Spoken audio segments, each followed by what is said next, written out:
Hello everybody, welcome to Also Rusty Buckets. Once again, I'm going to have to be delaying my what going to a playoff game is like video that I recorded with Nick because now I have to talk about this Kemba Walker trade. Now I am multiple hours late on this because I am a YouTuber, which means that I don't have to be up at really any certain time, except being up early today would have definitely helped this video's performance so I could get it out as soon as it happens, but whatever.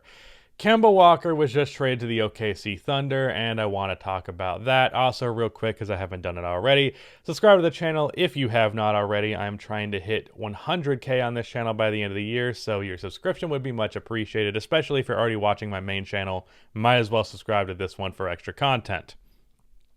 Also, drop a like on this video. Only takes 1 second and it makes a massive difference. And if you haven't heard already, check out my new Bo Burnham deep dive video talking about it on my film channel. That link's description, pinned comment, card above.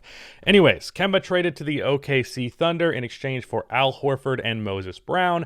The Celtics also throw in the number 16 pick in the draft to OKC. So the Thunder are getting Kemba Walker and the number 16 pick as well as a second round pick, and the Thunder are sending Al Horford, Moses Brown, and a 2023 second round pick. Seconds don't really matter. It's basically Al and Moses for Kemba and 16.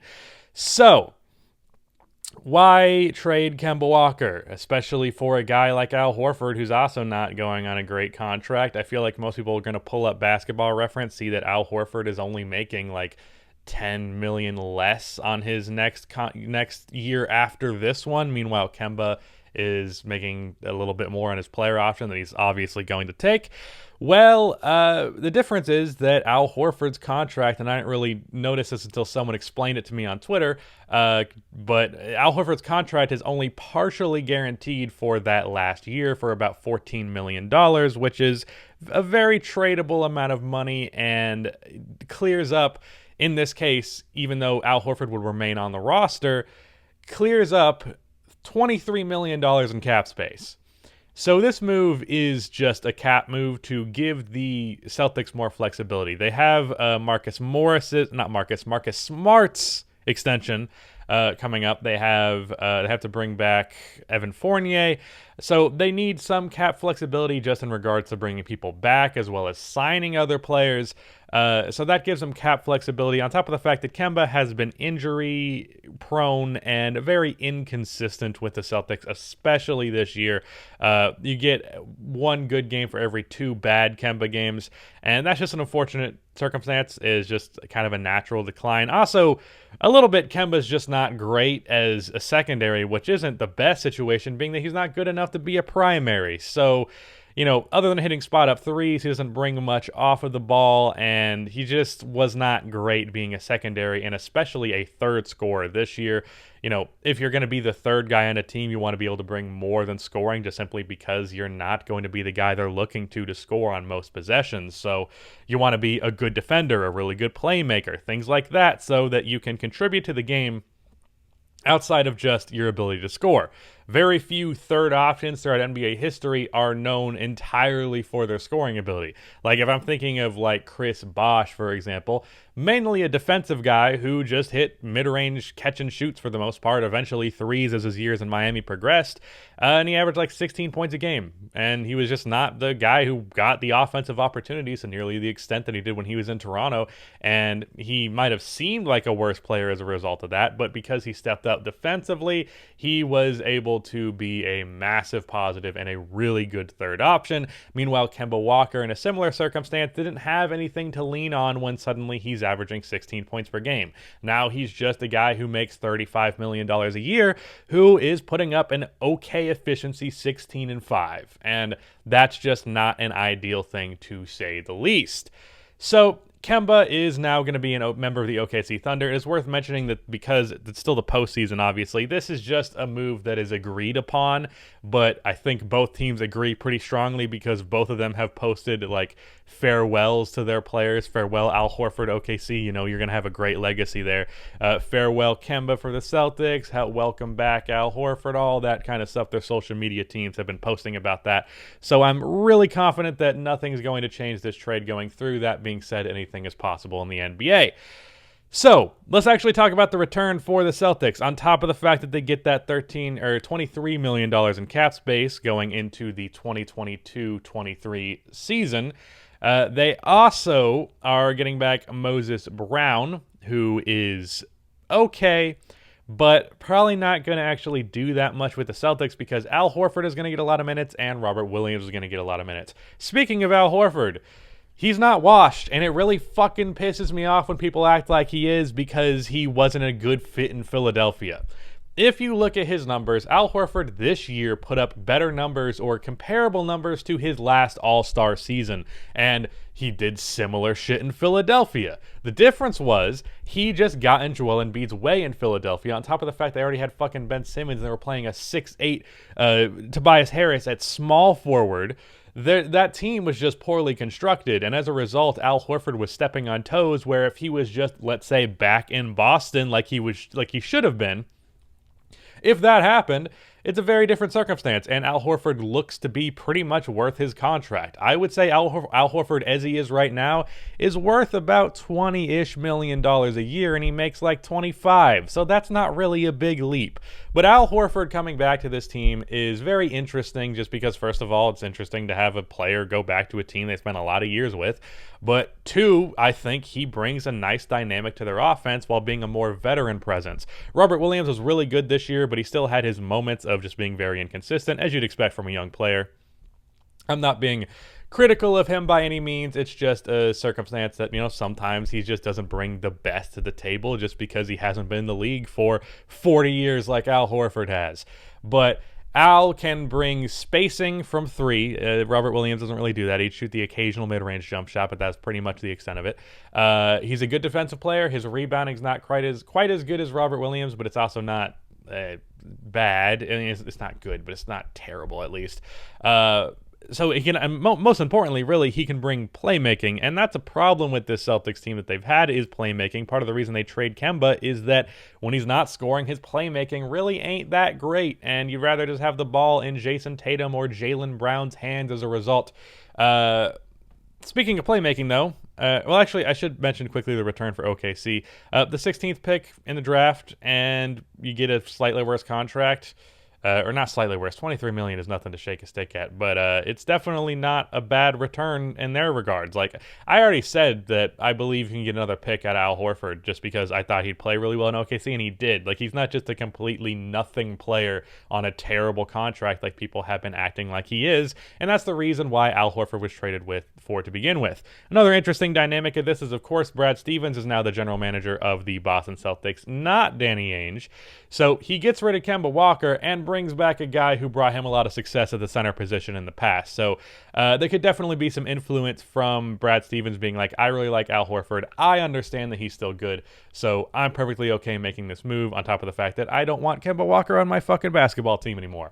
So, yeah, I definitely think this is a good move for the Celtics, and I think that's a damn good return for Al Horford in the case of the Thunder.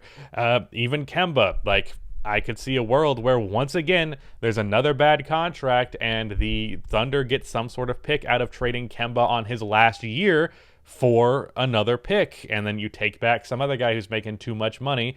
Maybe it's like, I don't know, John Wall or something, although that contract might be expiring by then, but it probably will be. You just get some sort of bad contract, and then you get another draft pick out of it. Of course, you can only do this for so long before you're trying to actually be a good basketball team, but for the next, 4 seasons-ish, that's fairly reasonable to continue to just repeat that process over and over again. And I think Sam Presti of the OKC Thunder is doing a good job in that regard. He's very much playing this like it's fucking 2K, like flipping assets for more assets.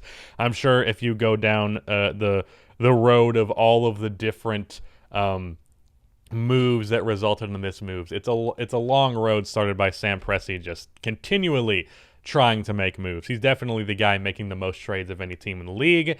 But outside of that, I just think it's a fairly even trade, and it's just interesting, the situation for Kemba Walker. I feel like I was about to go on a tangent earlier, and I cut myself off, and I forgot what it was. But Kemba Walker, it just sucks that it didn't work out in Boston. I didn't like that signing when it happened. I was like, this really feels like you're just not trusting Jalen and Jason to take the leap that I expected them to. Not to the extent that they did immediately, but I expected them to get where they are now within like probably 2 seasons from when they actually did it. Luckily, though, Tatum in his first year with Kemba there really immediately forced his, like, yeah, I'm the best player on this team. For the first like half of the season, most people thought it was Kemba, but as that season progressed, it clearly became Tatum, and I'm glad that happened. Oh, I remember what the tangent was. What's next for them in the point guard position for the Celtics? Because they, of course, don't have a point guard anymore. Now, I saw B-Souls on Twitter recommend Marcus Smart.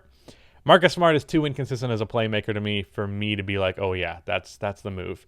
They really have needed playmaking already, and getting rid of Kemba does not help that. I mean, I guess it does a little bit because you're getting Al Horford, who's a really good playmaking center, but unless you're Jokic, being a playmaking center can only do so much for your offense. It will definitely help, but that really can't be the foundation unless you're just an insanely good passing center, and Al Horford's a good one. I wouldn't put him in the anywhere near a Jokic territory to where that can be a huge foundation of your offense, but it was definitely a part of it back in the Isaiah Thomas days, and a notable part of it.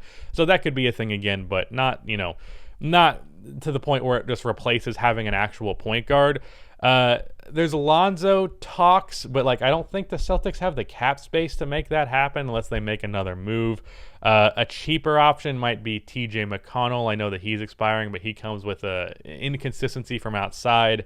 If you want a cheap like bench option, Ish Smith or Rajon Rondo could be a thing. This is just me kind of spitballing names right now, and actually someone mentioned somebody else in my mentions, so I'm going to pull that up real quick because I want to see that name that I forgot. Reggie Jackson. Reggie Jackson would be interesting. He's been great, although he's not the best playmaker in the world, but he's at least be a ball handler. And then Ricky Rubio.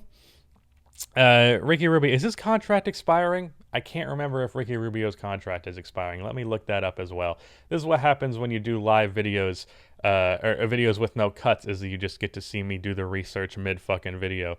Let me see. Current contract update, you stupid fucking app. Okay.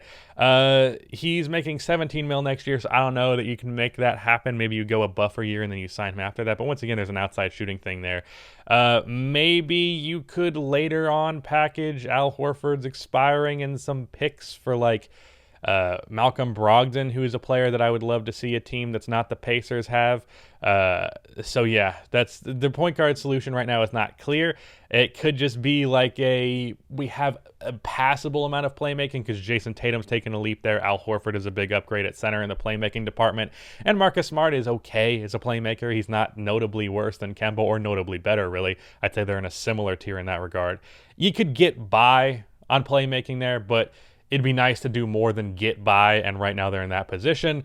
But yeah, those are my thoughts on that trade. I wasn't expecting to be doing a trade video because usually something like this does not happen, but certainly interesting, and I look forward to seeing how it works out. As for, does anybody care about what Kemba actually does in OKC?